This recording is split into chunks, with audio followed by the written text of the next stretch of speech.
23 February 2023.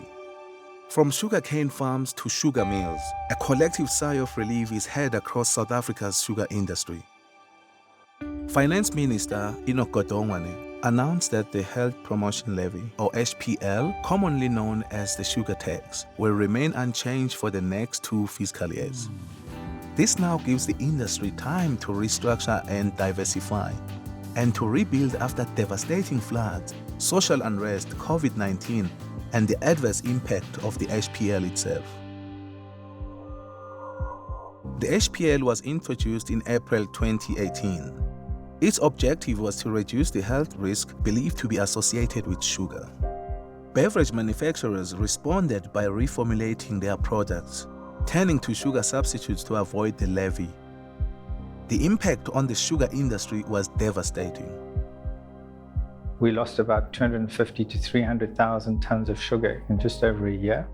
We support 65,000 direct jobs, 270 indirect jobs, and we have 1 million dependents. Now you can imagine, you take the mill out, you lose the community. It's as simple as that. The drop in local demand forced the sector into the loss-making export market. The less we sell on the local market, the more we have to export, and that dilutes our revenue. So your average price for sugar drops. Kodwa mangabe sekufanele sidayise ushukela wethu ungadayiseki kahle ngentengo esigculisayo. Ziningi izinto ezikhona kodwa nje okokuqala intengo kashukela engekho kahle. By 2023, the industry was on the brink of collapse. You're seeing it manifest in mills closing, growers going out of business, small-scale growers struggling to make ends meet. Small-scale farmers dropped from over 50,000 members in the early 2000s up to now less than 20,000 now. If we can't replace that value that we've lost, then we've got a serious problem. Sugarcane is the most viable crop for our area, and anything else will not create as many jobs as sugarcane does. I do think there is value in finding alternative forms of revenue that can be generated from the sugarcane. Fortunately, a solution to save the industry was found in the Sugarcane Master Plan. The plan will transform the industry primarily through opportunities for product diversification. And I think it created the framework of how do we get away from an over-reliance on sugar revenue and molasses revenue. But the reality is we've got to survive on sugar and molasses for the next couple of years. Diversification means maximizing sugarcane as a flex crop, converting it into bioethanol, bioplastics, animal feed, and other green chemicals.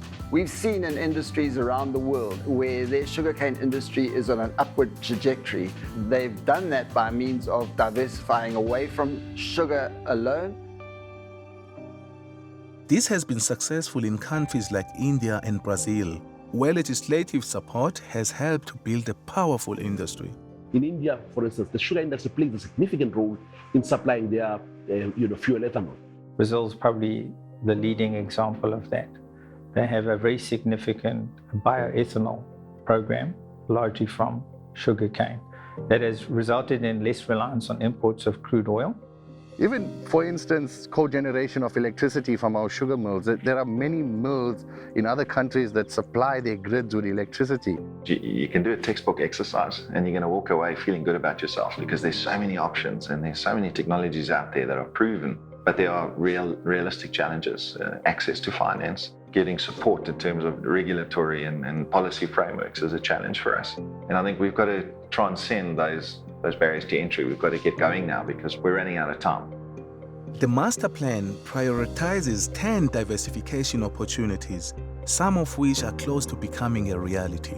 So we've entered into a partnership with a significant fuel producer to utilize one of their existing oil refineries and repurpose that to produce ethanol from sugarcane juice. For the South African sugar industry, diversification offers a future for communities to contribute to the country's economic growth and ensure the sustainability of their livelihoods. So, how do we make this a reality? It will require collaboration with government and regulators and partnerships with the private sector. We need government policy support, we need fiscal support, and we need time. I would say we probably need 3 to 5 years we are attracting potential investors to the diversification opportunity, but you need to have milling companies and their growers that are sustainable in the first place as a building block.